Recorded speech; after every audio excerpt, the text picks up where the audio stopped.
The mansion doors were supposed to lock her in for 6 months. Instead, they locked her into a life she could never escape. Laura Bennett thought she understood the deal: treat the Mafia boss's wounds, take the money, save her brother, walk away clean. She walked into Carlos Navarro's fortress with her medical bag and her principles intact, believing she could survive his world without becoming part of it. But she didn't count on one thing. The moment she'd have to choose between saving a monster and becoming one herself. One gunshot wound, one impossible choice, one night that would shatter everything she believed about right and wrong. That choice didn't just save a life. It destroyed the woman she used to be and forged someone new in the blood and darkness. This is the story of how a nurse became a queen of the underworld. I pour my heart into every chapter of this story. Laura's pain, her choices, her transformation. I craft every word for you, and all I ask is that you subscribe and tell me what country you're listening from. That's it. 2 seconds of your time for hours of storytelling. If you can't do that, I have to wonder if you really care about finding out what happens to her. Prove me wrong. Subscribe, comment your country, and let me know you're here for the journey. The story begins at the moment of no return. Laura's hands covered in Carlos Navarro's blood as she performs emergency surgery on imported Italian marble while armed men watch and wait to see if she'll save their king or seal her own fate. 3 months ago, she was just an exhausted trauma nurse drowning in her brother's medical debt, working triple shifts and living on desperation. Then came the envelope. The offer. $500,000 for 6 months of private medical care. No questions asked. She told herself it was just medicine. She told herself the money would save her brother and she could walk away with her soul intact. She was wrong about everything. As Laura fights to keep Carlos alive during a catastrophic ambush that's left his mansion in ruins and his empire under siege, her mind spirals through the journey that brought her here. From that first day when she walked through the fortress gates, to the moment she met the man behind the legend and realized he was far more dangerous than any reputation, to the night everything changed and she crossed a line she can never uncross. The narrative weaves between the desperate present and the revealing past, showing how an idealistic healer transformed into someone who could stand in the darkness without flinching, and how a ruthless mafia boss discovered that the one person he couldn't afford to lose was the woman who was never supposed to matter. 3 months earlier, Laura Bennett learned that exhaustion has a taste. It's bitter coffee at 3 a.m., metallic adrenaline during a code blue, and the copper tang of blood that never quite washes off no matter how hard you scrub. She'd been awake for 36 hours straight, covering a double shift that became a triple when Jenkins called in sick again. Her hands trembled as she peeled off her scrubs in the staff locker room, and when she caught her reflection in the mirror, she barely recognized the hollow-eyed woman staring back. The envelope was waiting on the bench beside her bag. Cream-colored, expensive paper, her name written in elegant script across the front. No return address, no stamp. Someone had placed it there while she was saving a teenager's life in Trauma Bay 3. Laura's first instinct was to throw it away. Hospitals attracted all kinds of desperate people with all kinds of impossible requests. But her fingers, guided by some combination of curiosity and bone-deep fatigue, opened it anyway. Inside was a single card with an embossed border and a phone number. Below it, typed in simple font, $500,000 for 6 months of private medical services. Confidential, immediate placement, call tonight. Laura's laugh came out as a bitter, broken sound that echoed off the tile walls. $500,000. It was insulting. It was absurd. It was exactly $36,000 more than what she owed in medical bills for Noah's treatment. She crumpled the card and dropped it in her bag, telling herself she'd throw it away when she got home. She told herself a lot of things during the bus ride through Chicago's pre-dawn streets. That legitimate offers didn't come in anonymous envelopes. That if something seemed too good to be true, it was. That she'd survived this long without compromising her principles, and she wasn't about to start now. Then her phone rang. Noah's name lit up the screen, and despite the exhaustion clawing at her bones, she answered with a smile in her voice. "Hey Lee," his voice was bright, healthy, alive, everything the doctors said he might never be again. "I know it's early, but I couldn't sleep. I got the acceptance letter. Full scholarship to Northwestern, can you believe it?" Laura pressed her forehead against the cold bus window and felt something crack inside her chest. She could hear the future in his voice: college, career, life, everything she'd sacrificed for, everything the debt was slowly strangling. "That's amazing, Noah, I'm so proud of you."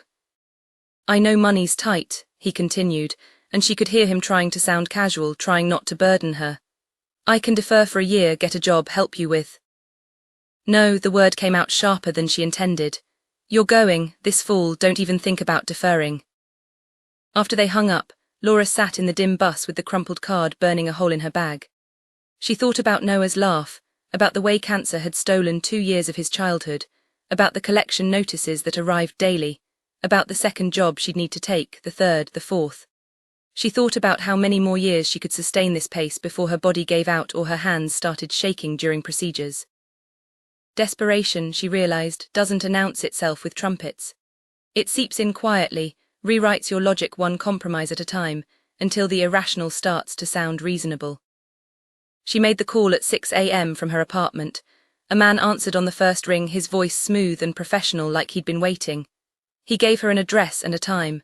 No details, no questions, just an invitation to hear more. Think of it as a consultation, he said. You're under no obligation, but Miss Bennett, don't keep him waiting. Laura arrived at the location that evening, stepping out of her rusted Honda in front of wrought iron gates that belonged in a different world. The mansion beyond them rose like a fortress, all stone and shadow and old money soaked in new blood. Security cameras tracked her movement. Somewhere, she knew, armed men were watching, assessing, deciding if she was a threat. The gates opened with a low, mechanical hum. As Laura drove through them, her headlights catching the manicured grounds and the security checkpoint ahead, she felt the weight of a choice she'd already made, but hadn't yet admitted to herself. The gates closed behind her with a decisive clang that sounded remarkably like a cell door locking. She looked up at the fortress through her windshield and whispered to the empty car, just 6 months, take the money, save Noah, walk away. Even then, some part of her knew she was lying. Because desperation makes us rationalize the irrational, makes us believe we can wade into darkness without getting dirty, makes us think we're strong enough to carry any weight without breaking. And every bargain, every deal made in desperation, has a price we don't see until it's far too late to refuse to pay it. Laura expected a monster. She got something far more dangerous, a man. Carlos Navarro stood in the marble foyer like he owned not just the mansion but the very air inside it. He was younger than she'd imagined, maybe 35, with dark hair swept back from a face that could have been carved from stone. He wore a black suit that probably cost more than her car, and when his eyes met hers, cold, dark, assessing, Laura felt something in her chest constrict. This wasn't the bloated, aging gangster from movies. This was a predator in his prime, and she'd just walked into his den. Miss Bennett, his voice was smooth, accented slightly, the kind of voice that never needed to rise to command attention. You're late. Traffic, she managed, hating how small her voice sounded in the cavernous space. I don't accept excuses.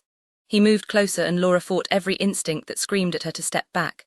You live here now, your room is prepared, your things will be collected tomorrow, you're on call 24 hours a day, 7 days a week. You treat who I tell you to treat when I tell you to treat them, you ask no questions, you keep no records, you speak to no one about what you see here. He paused, those dark eyes boring into hers. Do you understand? Laura's mouth went dry. The money, she reminded herself, Noah's future, 6 months, I understand.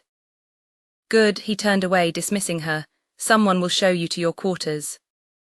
She barely had time to unpack her medical bag before the door burst open. 2 men dragged in a third, his shirt soaked crimson, his face grey with blood loss. They dumped him on the exam table Laura hadn't even known was there, hidden behind a partition in what she thought was a storage room. Fix him, one of the men growled in accented English. Laura's training kicked in before her mind could catch up. Gunshot wound, upper left quadrant through and through. She moved on autopilot, cutting away the shirt, assessing the damage, calling for supplies that appeared as if by magic. Her hands didn't shake.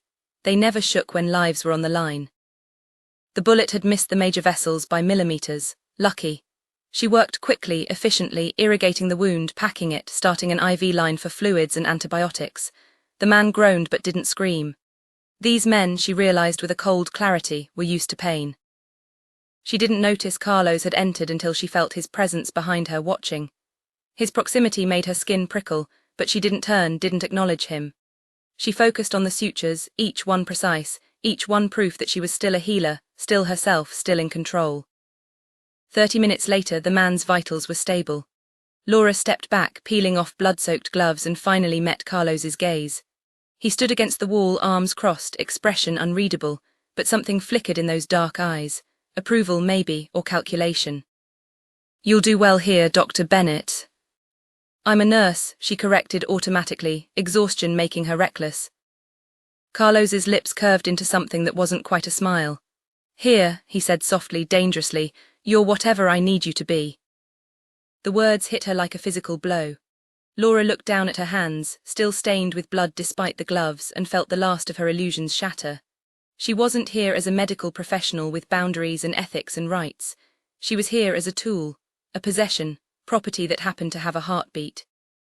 "The money's been transferred," Carlos continued, as if reading her mind. "Check your account, all of it, consider it a signing bonus for your commitment." Laura pulled out her phone with trembling fingers. The banking app confirmed what he'd said. $500,000, right there, real, irreversible. Noah's future, secured, paid for with blood money that was already in her account, already hers, already making her complicit in whatever happened in this house. "There's no going back now, Miss Bennett." Carlos moved toward the door, then paused. "Your next shift starts in 6 hours. I suggest you rest. It's going to be a long 6 months. After he left, Laura sank onto a chair and stared at her hands. The first compromise is always the easiest. Taking the call, coming to the mansion, treating the wounded man.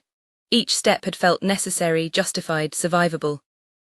She didn't understand yet that the first compromise is easy because you still believe it's the last one. You tell yourself you'll draw the line here, that you'll only bend this far and no further. You don't realize that every compromise makes the next one easier, that each line you cross redraws your map of acceptable, that by the time you recognize what you're becoming, you won't remember who you were. Laura looked at the blood on the floor, at the medical waste that bore no resemblance to hospital work, at the man sleeping peacefully on the table because she'd saved his life so he could go out and take others. 6 months, she told herself, just 6 months. She was wrong about that too. The mansion had its own heartbeat, and within 2 weeks Laura learned to read its pulse. She knew that footsteps in the east corridor at 2 a.m. meant someone was bleeding. She knew that raised voices in Italian meant negotiations, while Spanish meant enforcement. She knew which guards nodded at her with something like respect, and which looked through her like she was already dead. She learned to sleep in 30-minute intervals, always dressed, always ready. She learned that some stains never came out, no matter how much bleach you used. The work varied in a way that would have fascinated her in any other context. Knife wounds from territorial disputes, broken bones from interrogations gone too far, burns, contusions, one memorable case of a dislocated shoulder from a man who'd tried to climb out a second-story window. She treated them all with the same clinical detachment she'd perfected in the ER, asking no questions, keeping no records, pretending she didn't hear the screams that sometimes echoed from the basement. But she watched Carlos, she couldn't help it. He moved through his empire like a dark star, pulling everything into his orbit through sheer gravitational force. His men didn't just obey him, they aligned themselves to him, spoke in hushed tones when he passed, straightened their spines when he entered a room. Laura saw him break a man's fingers for stealing from the organization, each crack of bone deliberate and measured. She also saw him pay for the funeral of a soldier's mother, standing in the back of the church with his head bowed in genuine respect. He was brutal, yes, but never wasteful. Violence in Carlos's world had purpose, precision. He didn't rage or lose control. He calculated, and somehow that cold calculation was more terrifying than any explosion of anger could be. 3 weeks in, they brought her a boy. 17, maybe 18, with a baby face and a bullet hole in his thigh. He'd been caught in crossfire during a collection gone wrong, wrong place, wrong time, wrong choice to run for the bodega when the shooting started. The boy sobbed as Laura worked, crying for his mother in broken English and rapid Spanish. "Please," he gasped, "please, I didn't see nothing, I won't say nothing, please." "SHH," Laura murmured, her hands steady as she irrigated the wound. "You're going to be fine," the bullet missed the artery. Carlos stood in the doorway, watching. He was always watching. Laura saved the boy's leg, possibly his life. She bandaged him with care that went beyond professional, pressing a hand to his shoulder. "You're lucky," she told him gently. "This could have been so much worse." After the boy was carried out, probably to be dumped at an ER with a story about a mugging, Laura turned on Carlos. The exhaustion and the horror and the complicity had been building in her chest for weeks, and suddenly she couldn't contain it anymore. He was a kid, a child caught in your crossfire. Is this what you wanted me to see? Is this the cost of your empire? Carlos regarded her with those dark, unreadable eyes. When he spoke, his voice was soft, but it cut deeper than any scream. You took the money, nurse. That doesn't mean I can't see what this is. You took the money, he repeated, moving closer.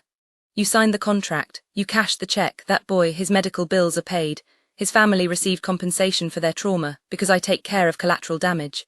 He paused, letting that sink in.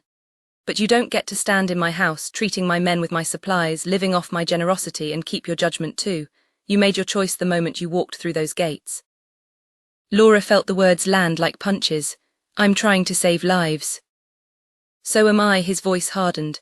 Mine, my men's, my family's. In this world you protect your own or you bury them. I learned that lesson when I was younger than that boy you just treated, when I watched my father bleed out because we couldn't afford a doctor, because no one in our neighborhood would help, because we didn't matter. He stepped back, his face a mask again. You want to judge me, fine. But every wound you heal, every life you save in this house, you're choosing this world just as much as I am. After he left, Laura stood alone in the medical room that had become her cathedral of compromise. She looked at the supplies that his money bought, at the equipment that his violence funded, at her own hands that kept his empire running one suture at a time. He was right, that was the part that made her want to scream. She told herself she was just a bystander, a neutral party, a healer who happened to work in a dark place. But neutrality was a luxury, and she'd sold it for $500,000. We are all complicit in the worlds we choose to enter. We can tell ourselves we're just observers, just doing our jobs, just trying to survive. But every day we stay, every paycheck we accept, every time we benefit from a system's rewards while turning away from its costs, we're choosing. We're participating. We're becoming part of the machine. Laura cleaned the blood off the exam table and realized her hands weren't shaking anymore. When had that changed? When had the horror become routine? When had she stopped flinching at the sound of gunfire in the distance? She was settling into the rhythms of this world, learning its language, understanding its logic. And that terrified her more than anything Carlos could ever do. Laura noticed the inconsistencies the way she'd notice a patient's deteriorating vitals, subtle shifts that didn't make sense until you stepped back and saw the pattern. Morphine vials disappearing faster than her treatment logs could account for. The Eastgate camera that seemed to malfunction every Tuesday around 3 a.m. Conversations in rapid Spanish that cut off abruptly when she rounded corners, leaving only guilty silence and averted eyes. She told herself it wasn't her business. She was a nurse, not security. But the discrepancies nagged at her with the same insistence as a misdiagnosis, until finally she couldn't ignore it anymore. She found Carlos in his study, surrounded by ledgers and laptop screens, looking more like a CEO than a crime lord. Maybe that's all he was, a businessman in an industry that happened to deal in blood. The medical supplies, she said without preamble. Someone's taking them, and the security protocols are inconsistent, I've noticed. I'll look into it. His tone was dismissive, but Laura had learned to read the micro-expressions that flickered across his face before the mask settled back into place. She saw it there, a tightening around his eyes, a brief press of his lips, concern or suspicion, maybe both. Carlos, I said I'll handle it, Miss Bennett, that's not your concern. She left, but the look in his eyes stayed with her. He'd seen something in her observations that she hadn't, something that worried him. That night, long after the mansion had settled into its restless sleep, a knock came at her door. Laura opened it to find Carlos standing in the hallway, still in his dress shirt but with the tie gone, sleeves rolled up, holding a bottle of whiskey and 2 glasses. He looked tired in a way she'd never seen, not physically exhausted but soul-weary, like a man carrying weight that was finally becoming too much. May I, he asked, and it was the first time he'd ever requested permission for anything. Laura stepped aside, her heart doing something complicated in her chest. He poured 2 generous measures without asking if she wanted one, handed her a GL glass and sat in the chair by her window, staring out at the grounds that were his kingdom and his prison. They sat in silence for a long moment, sipping whiskey that burned all the way down. Finally, Carlos spoke. You know what I remember most about my father's death? Not the blood, not his last words. I remember the doctor's face when we showed up at the emergency room. His voice was quiet, almost meditative. We had no insurance, no money, no connections. The doctor looked at my father like he was garbage that had wandered in off the street, told us to wait. We waited for 3 hours while my father bled internally from a ruptured spleen. By the time they took him back, it was too late. Laura's throat tightened. How old were you? 14, he took another drink. Old enough to understand that in this world you matter or you don't. And if you don't have power, you don't matter. So I built power, brick by brick, body by body, dollar by dollar. I made myself into someone who would never have to wait, never have to beg, never have to watch someone I love die because they weren't important enough to save. Carlos, you think I'm a monster, he continued, turning to look at her with those dark eyes that suddenly seemed less impenetrable. Maybe I am. I've done terrible things. I'll do more terrible things before I'm done. But everything I've built, every choice I've made, it's to protect what's mine, my family, my people, the ones who depend on me. He paused. I don't expect you to understand. You come from a different world. No, Laura said softly. I come from the same world. I just chose a different way to survive it. Something shifted in his expression, surprise, maybe, or recognition. You saved your brother. I built an empire. Different methods, same desperation. Laura felt something crack open inside her chest, some wall she'd built to keep Carlos safely categorized as a monster, as other, as something she could judge from a comfortable distance. But sitting here, listening to the pain beneath his words, seeing the man behind the reputation, she realized he was terrifyingly human. He'd been a boy who watched his father die. He'd made choices born from grief and powerlessness. He'd become what he needed to become to survive. Just like her.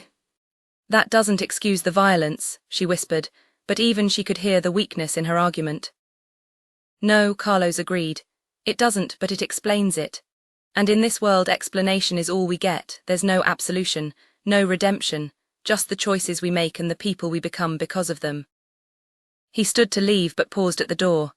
Thank you for noticing what you noticed, for telling me. You might have just saved more lives than you realize. After he left, Laura sat with her whiskey and tried to remember why she'd been so certain of her moral superiority. The most dangerous thing about darkness is how human it looks up close. Carlos wasn't a monster from a nightmare. He was a man shaped by trauma and survival, making impossible choices in a world that offered no good options. He loved fiercely, protected ruthlessly, and carried the weight of countless lives on his shoulders. She'd been safer when she could hate him, when he was just a villain in her story of reluctant heroism. But now she'd seen the cracks in his armor, the vulnerability beneath the violence, the wounded boy inside the feared man. And God help her, she was starting to understand him, maybe even care about him. That realization terrified her more than any threat he'd ever made. The boy had his uncle's eyes, dark and intelligent, but still filled with the kind of innocence that Carlos must have lost decades ago. Mateo arrived on a Sunday with his mother, Carlos's sister Sofia, for what was supposed to be a quiet family dinner. Laura watched from the medical wing as Carlos's entire demeanor shifted, the hard edges softening into something almost gentle as he lifted his nephew into a bear hug. Tio, Mateo laughed, and the sound was so pure, so untouched by the violence that saturated every corner of this mansion, that Laura felt her chest ache. She shouldn't have been watching, she definitely shouldn't have been smiling. Dinner started at 7. By 8, Mateo was seizing on the dining room floor. Laura heard the screams and ran. She found Carlos on his knees, holding the convulsing child, his face drained of all color. Sofia was sobbing, hysterical. The other dinner guests had scattered, leaving only the family and their terror. Move, Laura commanded, her training overriding everything else. She checked Mateo's airway, his pupils pinpoint and unresponsive. The smell hit her then, faint but unmistakable. Almonds. It's poison, arsenic. Get me activated charcoal, benzodiazepines, and start an IV line. Now.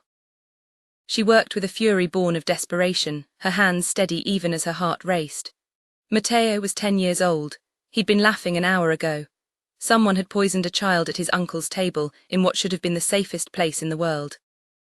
Carlos stayed on the floor beside her, his hands hovering uselessly, his usual control shattered into fragments. Save him, he whispered, and it wasn't a command. It was a prayer from a man who didn't believe in God. Please, Laura, save him. It was the first time he'd ever used her first name. She induced vomiting, administered the charcoal, pushed the medications that would stop the seizures and buy them time. She worked for 30 minutes that felt like 30 hours, with Sofia's sobs and Carlos's ragged breathing as her soundtrack. When Mateo's vitals finally stabilized, when his breathing evened out and the seizures stopped, Laura sat back on her heels and let out a breath she didn't know she'd been holding. "He needs a hospital," she said quietly, "proper dialysis monitoring." "I have a medical team coming," Carlos said, his voice raw. "They'll be here in 20 minutes, helicopter." Of course he did. Of course he had a private medical team on standby. This was his world, where even emergencies could be controlled, contained, handled without ever touching the legitimate world outside these walls. The lab results came back 2 hours later, after Mateo had been airlifted to a private facility and Sofia had gone with him. Arsenic, as Laura had suspected. Not in the food, in Mateo's juice, served in a glass that only he had touched. Targeted, deliberate. Someone in this house had tried to murder a child to hurt Carlos. Laura found him in his study, sitting in the dark, a glass of whiskey untouched on the desk. He looked up when she entered, and in the dim light she saw something she'd never expected to see in Carlos Navarro's eyes. Tears. "He's 10 years old," Carlos said, his voice breaking. 10. He likes soccer and video games and thinks I'm some kind of hero because I drive a nice car and everyone respects me. He doesn't know what I am, what I do, he's innocent, and someone used him to get to me." Laura crossed the room without thinking, without planning, without any of the careful boundaries she'd maintained for weeks. She knelt beside his chair and took his hands in hers. They were shaking. "Mateo is alive because of you," she said firmly. "Because you acted fast, because you had the resources, because you protected him." "I almost lost him," the words came out strangled. "I can protect my men, I can defend my territory, but I can't protect a 10-year-old boy from poison at my own table. What kind of king can't even keep his family safe?" The armor cracked completely then. Carlos, always controlled, always composed, always terrifyingly self-assured, broke down. He pulled Laura close and buried his face against her shoulder, and she held him while he shattered, feeling the hot dampness of tears against her neck, feeling his whole body shake with grief and rage and helplessness. She didn't remember who kissed who first. Maybe it didn't matter. One moment they were two broken people seeking comfort, and the next they were something else entirely, desperate and hungry and crossing lines that neither had planned to cross. His hands in her hair, her fingers clutching his shirt, both of them seeking something in each other that felt dangerously like salvation. They made it to her room, barely. Afterward, Laura lay in the darkness listening to Carlos breathe beside her, his arm heavy across her waist, his body warm against hers. She should feel guilty. She should feel horrified at what she'd done, who she'd done it with. But all she felt was a terrifying sense of rightness, like a puzzle piece finally sliding into place. "I should go," Carlos murmured, but he didn't move. "Stay," Laura whispered, and he did.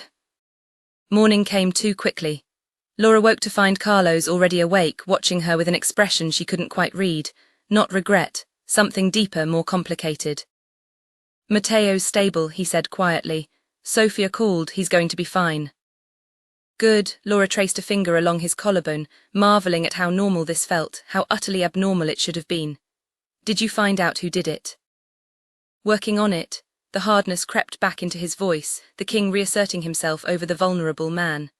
"When I do, they'll wish Mateo had been their only victim."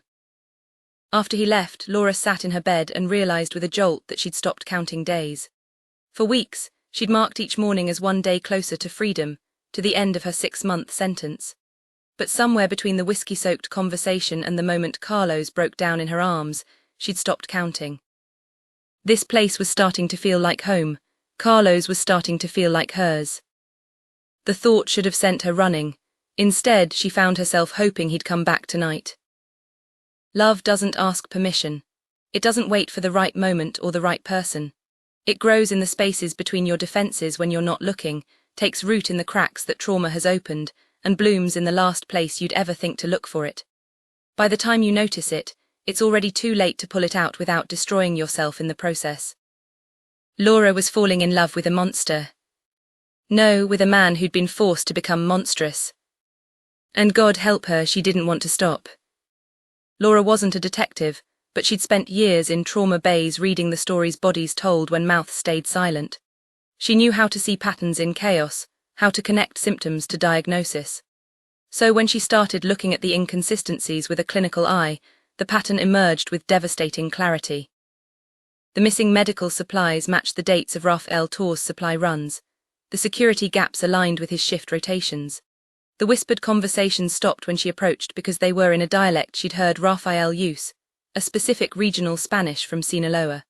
She cross-referenced dates in her mental log against the calendar on the medical room wall, and the picture came together like a constellation of betrayal.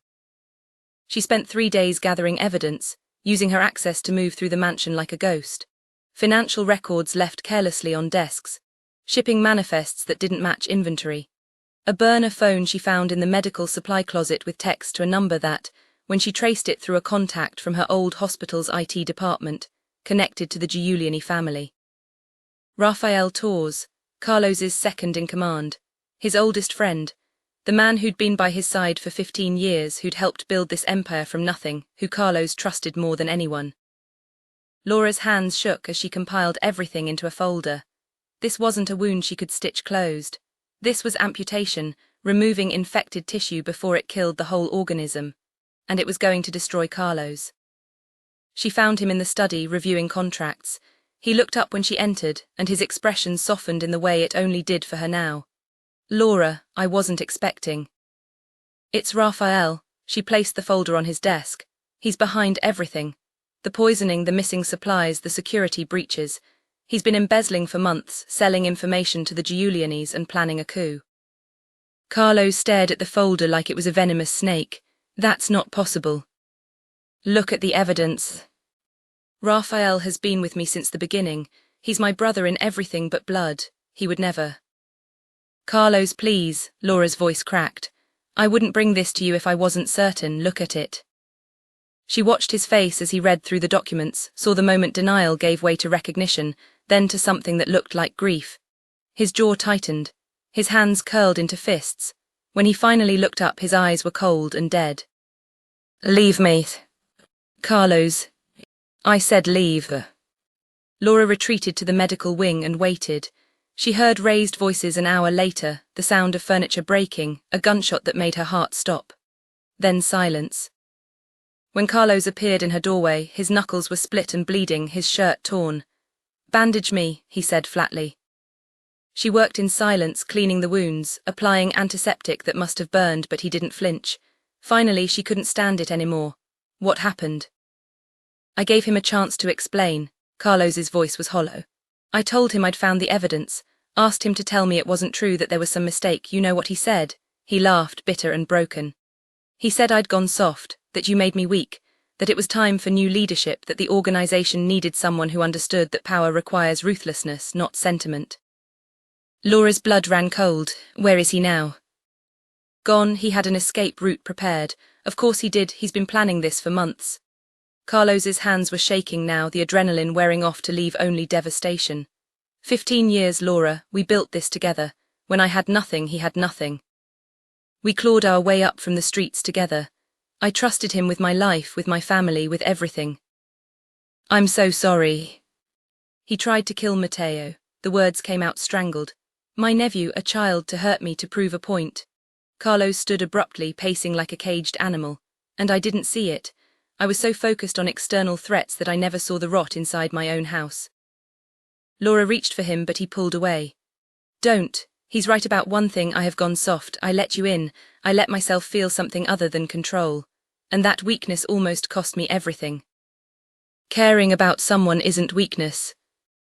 "In this world it is." Carlos turned on her, his eyes blazing. "Every person you love is a weapon someone can use against you. Rafael knew that. That's why his last words to me were a promise. He's coming for everything I love, starting with you." The room seemed to tilt. "Me. You're the reason he thinks I'm vulnerable. You're the proof that I've lost my edge." Carlos's face was a mask of anguish. "I've put a target on your back just by letting you matter to me." Before Laura could respond, one of Carlos's men burst through the door holding a phone. "Boss, we intercepted a message from Torres." Carlos took the phone, and Laura watched the color drain from his face as he read. When he looked at her, she saw something that terrified her more than any threat: fear. Pure, undiluted fear. "He's hired mercenaries, professional killers. He's not just planning a coup, he's planning a massacre." Carlos's voice was barely above a whisper. "And he's given them explicit instructions. You're the first target." Laura felt the world narrow to a pinpoint. She'd thought she understood the stakes of this world, thought she'd accepted the risks. But this was different. This was personal. This was a man who'd decided that killing her would be the best way to break Carlos before destroying everything he'd built. "What do we do?" she asked, proud that her voice didn't shake. Carlos looked at her with something that might have been admiration or might have been despair. "We prepare for war." After his men left to fortify the mansion's defenses, Carlos pulled Laura close, pressing his forehead against hers. "I should send you away, put you somewhere safe until this is over." "I'm not leaving you." "Laura." "I'm not leaving," she repeated firmly. "We face this together or not at all." She felt him shudder, felt the weight of his fear and fury and shattered trust. Betrayal by a stranger wounds you. It's expected, survivable, part of the calculated risk. But betrayal by someone you trusted, someone you loved, someone you built your world with, that destroys you from the inside out. It makes you question every judgment, every choice, every relationship. And revenge, Laura knew as she held Carlos in the gathering darkness, is a poison that kills the drinker first. It would consume him if she let it, turn him into something even more monstrous than Raphael claimed he'd become. But right now, with war coming and death promised, all they could do was hold each other and prepare to fight for a future neither of them was sure they deserved. The attack came at 2 a.m. when the mansion's heartbeat was at its slowest. Laura woke to gunfire, not the distant pops she'd grown accustomed to, but the thunderous crack of assault rifles, close and getting closer. Explosions shook the walls. Glass shattered somewhere below, men were screaming. She ran toward the chaos in her pajamas, medical bag in hand, because that's what healers do even when logic screams to run the other way. The main hall was a war zone. Bodies littered the marble floors, some of Carlos's men, some in tactical gear she didn't recognize. Professional mercenaries, she realized with ice in her veins. Raphael had brought an army. She found Carlos near the grand staircase, still firing at attackers pouring through the breached front entrance, his face a mask of cold fury. His men fought beside him, but they were outnumbered, outgunned, overwhelmed. This wasn't a battle, it was an execution. "Fall back," Carlos roared, providing cover fire as his remaining soldiers retreated. "Get to the safe room." The bullet hit him before he could finish. Shoulder first, spinning him around. The second caught him in the abdomen, and Laura watched him crumple like a puppet with cut strings. No, she was moving before thought could catch up, running through gunfire, skidding to her knees beside him. His blood was already pooling on the imported Italian marble, hot and red and far too much. "Carlos, stay with me." "Laura, run," his voice was weak, his face grey. "Get out now." Not a chance. She hooked her arms under his and dragged him, all 6 feet and 200 pounds of him, toward the dining room. Bullets chewed up the floor behind them. One of Carlos's soldiers appeared, Javier, young and terrified but loyal, and helped her pull Carlos to cover. The dining room became her operating theatre. She shoved crystal candelabras and fine china off the table with a crash that was lost in the cacophony of war. "Get him up here. Carefully." Her hands moved on autopilot, cutting away Carlos's blood-soaked shirt, assessing damage that made her stomach drop. The shoulder wound was through and through, but the abdominal shot was worse. Entry with no exit, the bullet still lodged somewhere near his liver. She needed a hospital, a surgical team, equipment she didn't have. She had her hands, and whatever supplies Javier could scavenge from the medical wing before it became a kill zone. "Laura," Carlos's hand found hers, weak and trembling. His pupils were dilated with pain and shock. "Listen to me, if I don't." "You're going to be fine." Her voice was steady even as her world collapsed. She worked while gunfire echoed through the halls, while men died just beyond the door, while the empire Carlos had built burned around them. Local anesthetic not enough. Irrigation with whatever she could find. Her hands inside his body, feeling for the bullet, for damaged vessels, for anything she could fix with sutures and prayer. Carlos drifted in and out of consciousness, his words slurred with blood loss and agony. "You saved me," he mumbled. "Not tonight, before. You saved me before I even knew I needed saving." "Stop talking, conserve your energy." "Made me want to be better, made me remember what it felt like to be human." His grip on her wrist tightened. "If I die." "You're not dying." "If I die, you run, take the money, start over. Forget this place, forget me." Laura's hands stilled for just a moment, and she looked down at his face, pale, sweating, but still so alive, still so him. "I'm not losing you," she said fiercely. "Not tonight, not ever, so stop making goodbye speeches and let me work." She found the bullet lodged against his spine, miraculously having missed major vessels by millimeters. Her hands were steady as she extracted it, as she repaired what she could, as she stitched him back together with thread and willpower. She worked for what felt like hours but was probably 40 minutes, while the sounds of battle slowly shifted. Carlos's men were rallying. She heard Javier shouting orders, heard the mercenaries' advance falter. The tide was turning, but too late for the dozen bodies in the hallway, too late for the blood that would never wash out of the marble. When Carlos's vitals finally stabilized, when his breathing evened out and his pulse grew stronger, Laura sat back and let herself shake. Her hands were covered in his blood. Her clothes were soaked with it. She looked like she'd bathed in violence. Carlos's eyes opened, clearer now, focused on her with an intensity that stole her breath. "You stayed." "Of course I stayed, you idiot." She was crying now, couldn't stop crying. "Did you really think I'd run?" "You should have." "Well, I didn't, so you're stuck with me." Javier appeared in the doorway, his tactical vest riddled with bullet holes but somehow still standing. "Boss, we've secured the perimeter. The mercenaries retreated. Raphael wasn't with them." "Find him." Carlos's voice was weak but the command was absolute. "I don't care how long it takes. Find him and bring him to me." After Javier left, Laura cleaned the blood from Carlos's face with shaking hands. "You could have died." "But I didn't because of you." He caught her hand, pressed it against his chest where his heart beat steady and strong. "You chose this, chose me, even knowing what I am, what this life costs." Laura thought about the woman who'd walked through those mansion gates 2 months ago, believing she could take the money and keep her soul separate. That woman was dead, killed by 1,000 small compromises and one massive, terrifying act of love. "I chose you," she agreed, "for better or worse, in sickness and health, through war and whatever comes after." The truest test of who we are comes in crisis, when everything is stripped away, our plans, our defenses, our carefully maintained illusions. When there's nothing left but our choices and our courage and the question of what we'll do when everything hangs in the balance. Some people run, some people freeze. Some people discover that they're capable of things they never imagined, like performing surgery under fire, like refusing to abandon someone they love even when logic demands it, like choosing partnership in darkness over safety in light. Laura had passed her test, and as she sat beside Carlos, watching him breathe, feeling his blood dry on her hands, she knew with absolute certainty that there was no going back to who she'd been. She didn't want to. They found Raphael 3 days later at a safe house near the Canadian border, surrounded by the last of his mercenaries and what remained of his courage. When Carlos's men dragged him into the mansion's basement, the place where justice in this world was dispensed, Laura stood in the shadows and watched. She told herself she was there as a medical professional, in case things got out of hand. She knew she was lying. Raphael looked smaller than she remembered, stripped of his authority and his expensive suits, left with only the man beneath. He didn't beg. She had to give him that. He met Carlos's eyes with something that might have been defiance or might have been acceptance. 15 years, Carlos said quietly, circling Raphael like a predator assessing prey. "We built this together. You were my brother." "You went soft," Raphael spat. "That woman made you weak. You started caring more about her than the Empire." "No," Carlos stopped in front of him.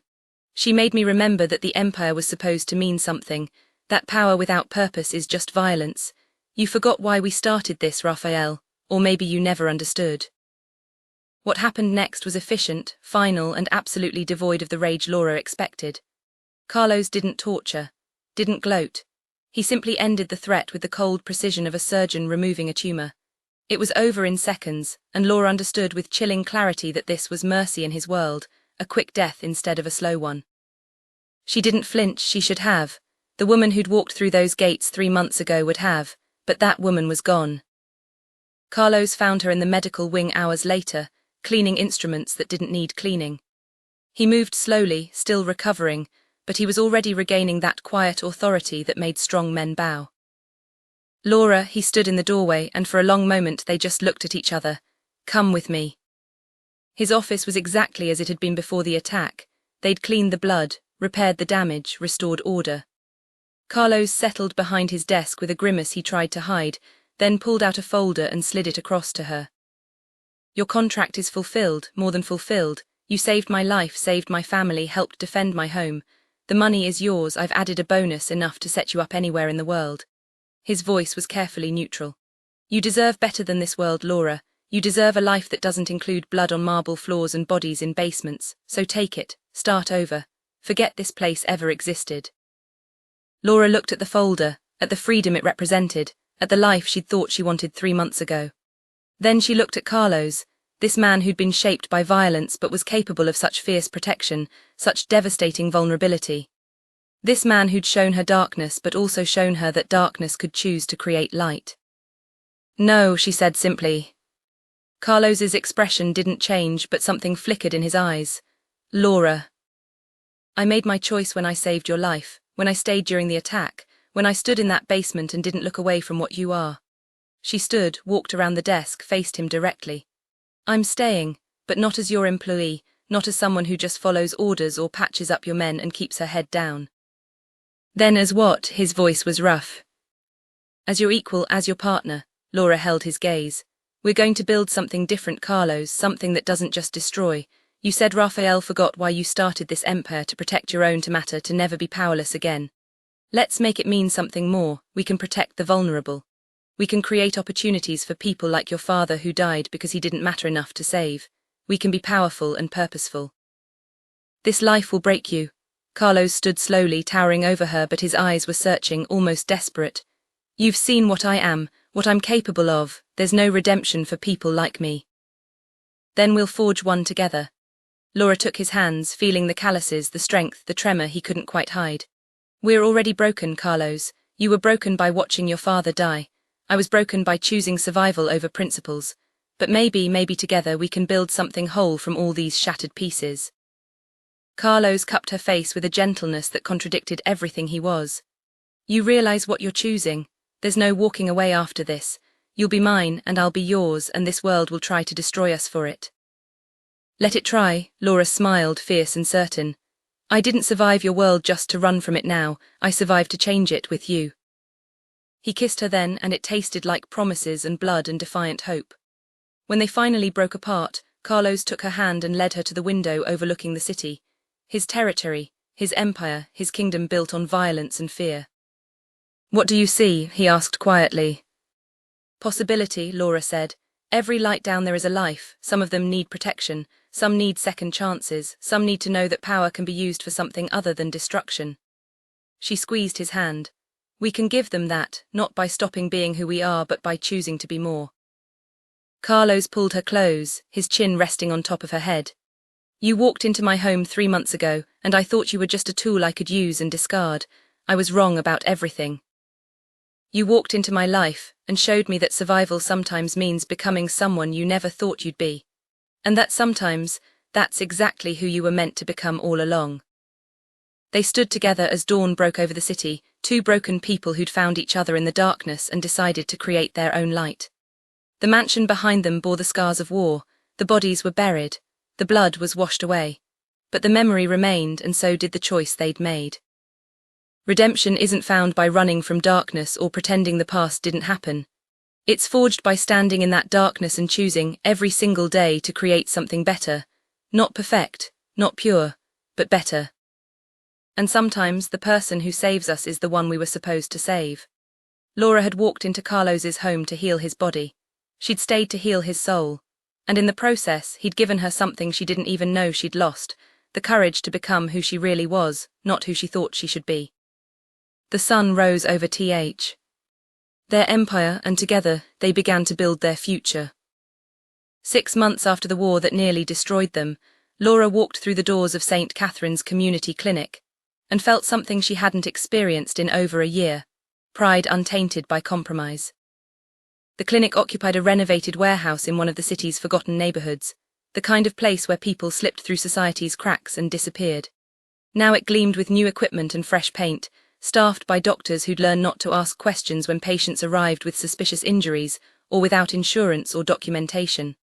Anonymous funding, they'd been told. A benefactor who understood that everyone deserved care, regardless of their past. Carlos stood beside her, his hand resting on the small of her back with a possessiveness that had become as natural as breathing. He watched the clinic's activity with that calculating gaze that never fully softened, but Laura caught the slight curve of his lips when a mother thanked the receptionist with tears in her eyes. Your father would be proud, Laura said quietly. Carlos's hand tightened on her back. Maybe, or maybe he'd say I'm still a criminal who just learned to dress up my guilt in charitable donations. You're a criminal who's choosing to be more than that. There's a difference. They'd built something strange and contradictory in the months since Raphael's betrayal, an empire that still dealt in shadows and violence, but one that also created sanctuaries. The clinic was just the beginning. There was a scholarship fund for kids from neighborhoods like the one Carlos grew up in, a legal defense fund for people who couldn't afford representation, a network of safe houses for victims of trafficking and abuse. The empire still bled, but now it also healed. Laura, Noah's voice cut through her thoughts, and she turned to see her brother jogging toward them, backpack slung over one shoulder, looking healthier and happier than she'd seen him in years. He pulled her into a hug that lifted her off her feet. You didn't tell me you'd be here. Surprise visit, she said, drinking in the sight of him, clear-eyed, strong, alive. Every compromise had been worth it for this. Noah released her and extended a hand to Carlos with the easy confidence of someone who'd been taught to respect power. Mr. Navarro, thanks again for the reference letter. Northwestern's pre-med program is incredible. You earned it, Carlos said smoothly. Your sister speaks highly of your dedication. They made small talk for a few minutes before Noah had to rush to class. But before he left, he pulled Laura aside, studying her face with the perceptiveness that had always made him seem older than his years. You seem different, he said. Stronger, more, I don't know, more yourself, I guess. Laura smiled, thinking about the woman who'd accepted that envelope a year ago, desperate and drowning and willing to compromise everything for survival. I learned that sometimes you have to walk through hell to find out who you really are. Whatever you did to get me here, Noah said seriously, whatever it cost, thank you, I won't waste it. I know you won't, she hugged him again fiercely, that's why it was worth it. After Noah left, Carlos guided her back to the car where Javier waited, ever the vigilant guardian. As they drove through the city streets, Carlos leaned close and whispered, regrets. Laura looked at him, this man who'd shown her darkness and light in equal measure, who'd broken her and remade her, who'd claimed her heart in the most unlikely of circumstances. She thought about the blood on her hands, the lines she'd crossed, the person she'd become. She thought about the clinic they'd built, the lives they'd saved, the future they were forging from violence and choice and defiant hope. Not a single one, she said. Because in the end, we are all the sum of our choices. Not the choices forced upon us or the circumstances that shape us, but the moments when we stand at a crossroads and decide who we want to be. Laura had chosen survival, then complicity, then partnership, then purpose. Each choice had cost her something, her innocence, her certainty, her illusions about moral purity. But each choice had also given her something: strength, clarity, love, and the understanding that redemption isn't about erasing your past. It's about using your scars to build something better. When life breaks you open, you get to choose what grows in the cracks. Some people let bitterness take root, some let fear. Laura had chosen love and purpose, had let those things grow until they transformed not just her, but the man beside her, and through him, the small corner of the world they could touch. She'd walked into a Mafia boss's home willingly, believing she could take the money and stay unchanged. She'd been right about one thing, she hadn't walked out the same. She'd walked out better.